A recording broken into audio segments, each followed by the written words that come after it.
Have you ever looked at your life, or maybe you just looked in a mirror and you quietly wondered, God, why did you make me this way? Now, if you have, you're not alone. I used to wonder that too, and I've lived long enough and I've coached enough men to know that, gosh, almost everyone has wrestled with some version of this question. Why was I born this way?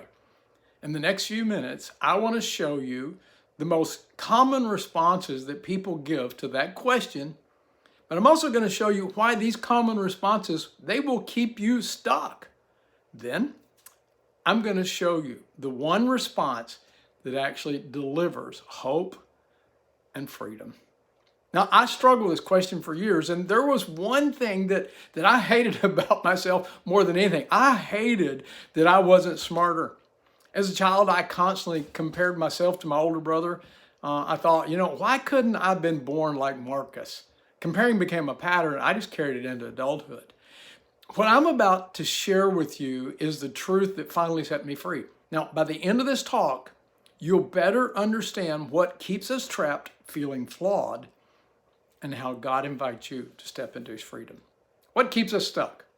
When we ask, why did you make me that way? Most people land in one of three places. Number one, they land on genetics. It's just the way it is.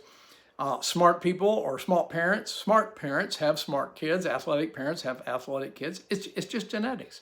They point to families like the Mannings, three NFL Hall of Fame quarterbacks, Archie, his two sons, Peyton and Eli. Now it looks like a grandson, Arch, is going to be a first-round draft pick either this year or next. But then you have to ask, well, what about Cooper Manning, Archie's third son?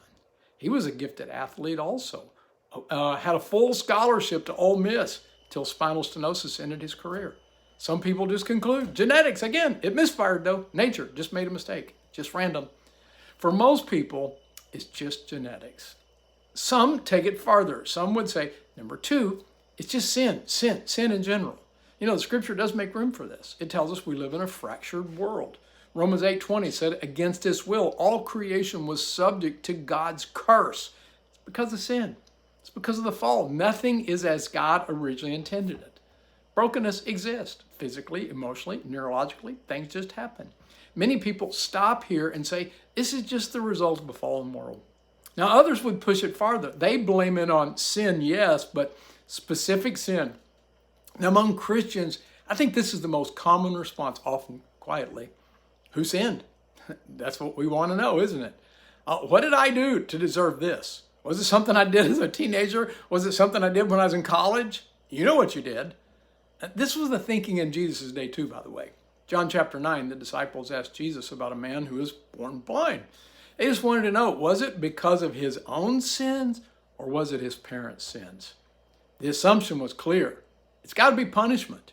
There may be some partial truth. I would go so far to say there could be partial truth to any one of these three, but not the full truth. Jesus offers a better truth. He answered, it was not because of his sins or his parents' sins. Listen to this. This happened so that the power of God could be seen in him. Man, this changes everything. This is by far the best response. Why did you make me this way? This is the answer that leads to freedom.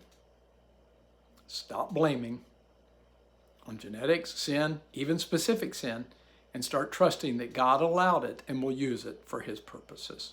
Psalm 139 says, you saw me before I was born. Every moment was laid out before a single day had passed. And by the way, even the bad things, God never intended for your limitation or failure to disqualify you from doing all the good things that he created you to do. God intended for these limitations to shape you. 4 steps to freedom. Here they are. Number 1, call it what it is. If it's an unchangeable, call it an unchangeable. Looks, intellect, personality, family you were born into. Hey, they just, you can't change those.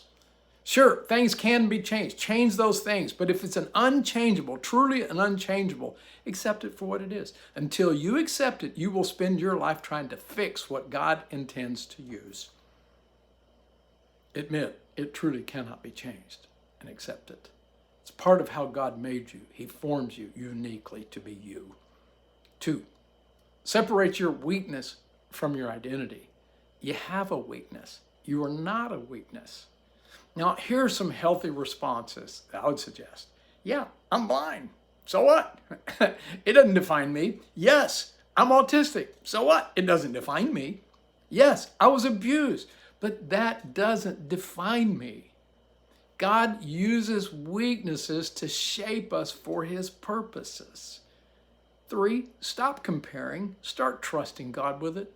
Before you were born, God saw the limitation and prepared a way to display his power through it. Think about this. If you had no weakness, only your strength would be on display. But because you do, his strength can be displayed through you. I think the Apostle Paul gives us great language for this in 2 Corinthians chapter 4, verse 7. He said, we have this treasure in jars of clay to show that the surpassing power of God belongs not to us, but to him. In other words, God places his great treasure inside fragile containers on purpose so that his power can be manifested through us. Since I stopped comparing, I started trusting. Guess what didn't happen? God didn't make me smarter. Guess what did happen? His power showed up in ways that I never thought could or were possible.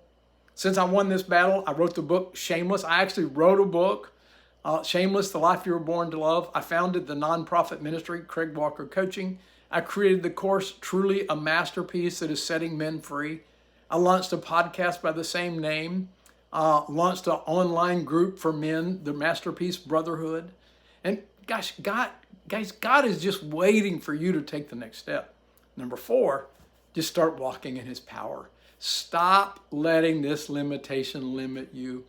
Think of the things that make you say, God, why did you make me this way? Now, name it for what it is. It isn't unchangeable.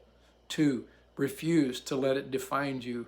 3, stop comparing. Start trusting God with it. 4, step forward in God's power. When you do this, you're going to be shocked at the attitude change that comes in your life. It did for me. It did for Paul. We shift from complaining to rejoicing. Paul said, I'm glad to boast about my weakness so that the power of Christ can work through me. Paul went on to say, I take pleasure in my weakness. You hear the shift? When I'm weak, then I'm strong. This is your opportunity to step into strength. Guys, if this stirred you, let me help you. I want to help you walk this out. You don't have to do this alone. Reach out to me for a free coaching call. My goal is to help you live in freedom, peace, and in confidence. Hey, if you know someone who needs this message, share it with them. And until next time, may the Lord help you to live that life that you were born to love.